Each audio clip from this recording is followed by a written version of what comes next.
If you're watching this video, you have hopefully already seen the video about how to do unit conversions. If you've not, I'd encourage you to exit this one and go watch that one first.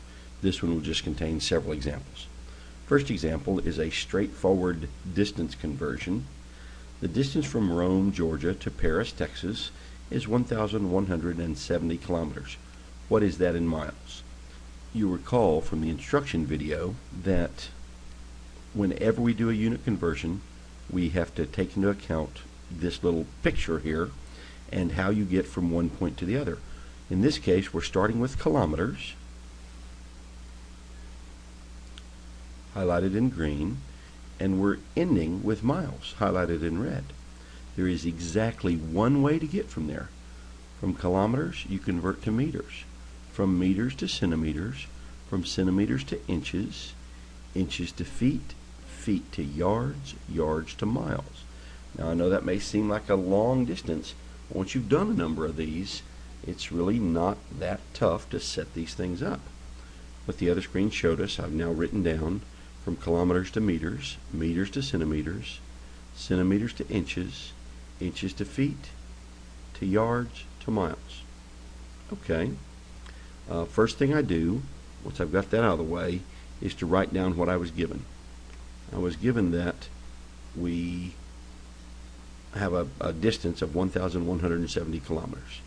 Now, I'm going to write it this way because that will make all the fractions seem to make more sense. As you recall from the other video, I have the unit of kilometers. I need to convert it first to meters. So since kilometers is in the numerator, I put it in the denominator, and I need a fraction that has meters in the numerator. So it'll be meters over kilometers, meters over kilometers, and then I insert some numbers that make that fraction equal to 1. 1,000 meters over 1 kilometer. Again, notice units up here are the same as units down there, and then the units that I pick for up here is the next unit on my little path. I do that again. Now that I have meters in the numerator, I have to have a fraction that has meters in the denominator and centimeters in the numerator, and then I fill in the numbers that makes that equal to 1. From centimeters to inches, alright, let's watch this one real carefully. Centimeters here in the numerator, so I put centimeters in the denominator, but then I put inches in the numerator. I have to come up with numbers that will equal to 1. 1 inch is equal to 2.54 centimeters. That's the bridge between the two systems. Now from inches I need feet, from feet I need yards, and from yards I need miles. That's the whole deal right there. All I have to do is cancel the things that are common to the top and the bottom and work out the math. The things I find in top and bottom, the units, you'll notice I put a strike through them. This kilometers cancels with that kilometers. This meters cancels with that meters. Centimeters and inches and feet and yards. So that all that's left in terms of units is miles, and then all these numbers. So let me collect them here. 1170 times 1,000 times 100 times all these ones times the unit miles over some ones and then these numbers here. Okay, now here's the rub. At this point, you've got to grab your calculator. And some students will do fine until here, and then they will crash and burn because they put it in their calculator wrong. So I'm going to tell you two methods. One, grab your calculator and multiply this entire numerator out and write it down somewhere. Then multiply this entire denominator and write it down somewhere. Probably ought to write it down as a fraction, and then divide whatever you got up here by whatever you got down there. That's one way. The other way is all of your calculators have parentheses on them. Open the parentheses, put the numerator in there, 1170 times 1,000 times 100. You can put all the times ones in, but you don't have to. Close the parentheses, divided by, and then open the parentheses again and put all these in here. 2.54 times 12 times 3 times 1760. Close the parentheses and hit equal. If you don't do it that way, you're going to get the wrong answer, not because you didn't know what you were doing, but because you put it in your calculator wrong. All right. When you do that, using either method, it comes out to 727 miles between Rome, Georgia, and Paris, Texas. The next example, an airplane flies at 700 miles per hour. What is that in kilometers per second? Okay, you realize that 700 miles, that's a unit conversion that follows this path. Miles to yards, to feet, to inches, to centimeters, to meters, to kilometers. But then there's another unit conversion. I've got to convert from hours to seconds, and so that goes from hours to minutes to seconds. That's pretty straightforward, but there's one little tricky part. So first thing we do, write down what we have. I've written this whole formula here to start with because I think you should be able to catch on now. But there's what we were given, 700 miles per hour. I just wrote it again as 700 miles over 1 hour. Won't go through each of these steps, but miles here leads to miles there because that's where I'm starting. And then to figure out what goes in the numerator, it's the next smaller unit or next unit, whether it's smaller or larger, the next unit on my path. Then I fill in the numbers that make it equal to 1. 1,760 yards is 1 mile. It's then I convert, I've got yards now. I go from yards to feet, from feet to inches, inches to centimeters, centimeters to meters, and finally meters to kilometers. I say finally, we are done with this path, but then we have this one here. This is where I see a number of students mess up. Here in the denominator, not up here we had a unit in the numerator. Now we have a unit in the denominator. If I want to cancel that hours, I'm going to have the unit hours in a numerator. Way over here, just like I'd done where since I had miles in the numerator, I put miles in the denominator. Now, since I have hours in the denominator, I put hours in the numerator.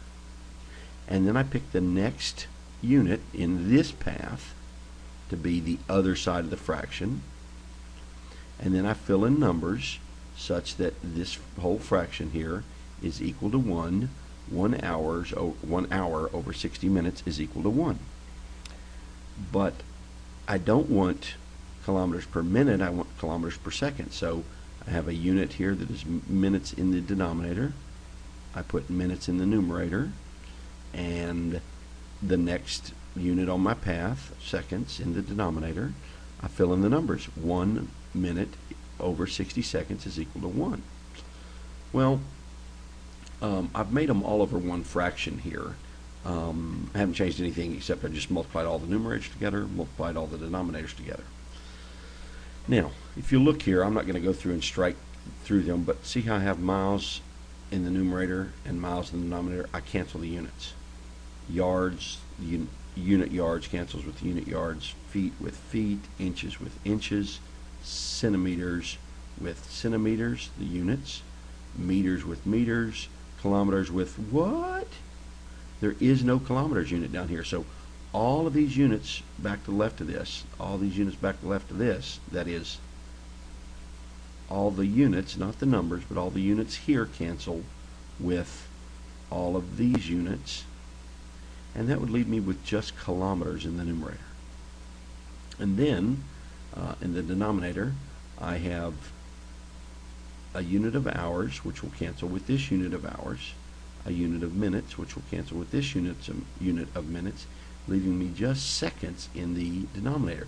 So the only units I have left are kilometers in the numerator and seconds in the denominator. And here it is. I collected all the numbers, I canceled all the units, I even left all these ones in, but you neither have to write them down nor enter them in your calculator. Same thing in the denominator, a bunch of unnecessary ones, and then all the numbers that were down there. And then you just do the math, remembering again to make sure you've got it entered in your calculator correctly. When you do, it works out to 0.313 kilometers divided by 1 second. For the last example, we're going to do a volume conversion. Problem says an Olympic-sized swimming pool has dimensions of 50 meters by 25 meters by 3 meters. What is the volume in cubic yards? Well, because of the way the problem is set up, there's two ways to solve it. We can convert 50 meters to a certain number of yards, and then convert 25 meters to a number of yards and 3 meters to a number of yards. And then we multiply those three numbers together to get the number of cubic yards. We can do that, and we will. That's how we'll solve it first. Second way we're going to solve it, what if this problem had been phrased that the volume of a Olympic-sized swimming pool is, and it states a number of cubic meters. What is that in cubic yards? Well, then you don't know the length, the width, and the depth, so you can't convert to that length, width, and depth as yards. So there's a second way to solve it that is even more powerful. So let's get started. We're first going to convert 50 meters into yards, and this is the path we take. This is the only path available to us. We convert meters to centimeters, centimeters to inches, inches to feet, and feet to yards. So to get started, there's 50 meters, which we're going to write this way, which I'm going to write in a slightly different way than I normally do. This is how I'm going to write it this time. And let's look at this for a minute. 50 meters over 1, well, that's the same thing as the number 50 times 1 meter over 1. Those things are mathematically identical. All three of those things equal each other. And you're probably wondering, why is he writing it that way? Well, I'm going to make a point here in a minute, so just bear with me. We've done this so many times, I hesitate to go through it, but we're going to convert from meters to centimeters, on down the line to yards, and it looks like that. If that gives you any grief, pause the video and kind of work your way through how that becomes that. But then we can do all the multiplication we need to do. I'm going to highlight that in yellow because I need it here in just another minute, but I still have this 50 out front, and then I didn't even write the ones. I just failed to write the ones, and I canceled all the units, and that left me with 100 times the unit yards on top, and on bottom in the denominator 2.54, 12, and 3. And then if you work that out, you get that it is the number 50 times 1.094 yards. And this is kind of interesting. This right here, that is exactly 1 meter. 1 meter is 1.094. I know this because that times 50 is equal to 50 meters. So 50 meters is equal to 50 times this many. You can really think that's meters per yard. The units just canceled. Yards per meter. In any case, this 50 meters, 50 times this number, leads us to conclude that the swimming pool is 54.7 yards long. Well, we can do the same thing for the width. I'm going to cut to the chase. 25 times the length of 1 meter expressed in yards. All this stuff in yellow gave me that number. And then remove that highlighting. It was being a little distracting. When I work this out, it's 27.35 yards wide. And finally, for its depth, 3 meters is 3.28 yards. Now, to find the volume of the pool, we just multiply those three. It's 50 meters is that, 25 meters is that, and 3 meters is that. You multiply them together, and you get that they total to 4,910 yards, cubic yards. Okay, well, I want to start here. That's the end of the first solution. Here's the end of the second solution. 50 meters times 25 meters times 3 meters is the same thing as if I wrote 50 times 1 meter and 25 times 1 meter and 3 times 1 meter. That's no different. I know that you wonder why. Well, it's to make a point. I'm then going to rearrange and get all my numbers up here close, 50 and 25 and 3, and then I've got 1 meter times 1 meter times 1 meter, which of course I can express as this. 50 times 25 times 3 is 3,750, and 1 meter times 1 meter times 1 meter is 1 meter cubed. And so that simplifies to 3,750 meters cubed. That is the volume of the swimming pool. Now to convert it to cubic yards, we're going to start here. I'm going to take this representation right there. I'm going to write it right here.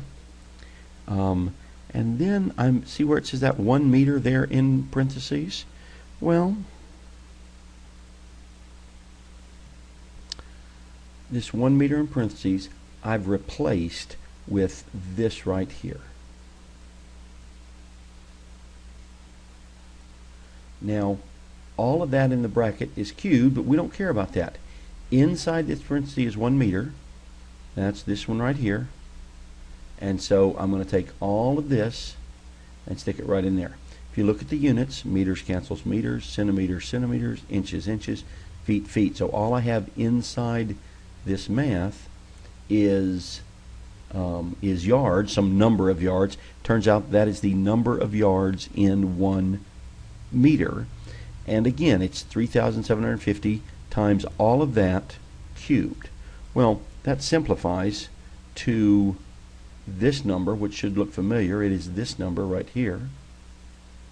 That number times, and another way of writing this is just to say that 3,750 times 1,000, excuse me, not 1,000, 1.094 yards, because that's what this works out to in here. When you multiply that out, it's 4,910 cubic yards. Same thing that we got using the other path. The reason that this is better, I think, you take a volume, 3,750 meters cubed, and you just figure out what the conversion factor for 1 meter is to whatever unit you want, and then you cube that conversion factor.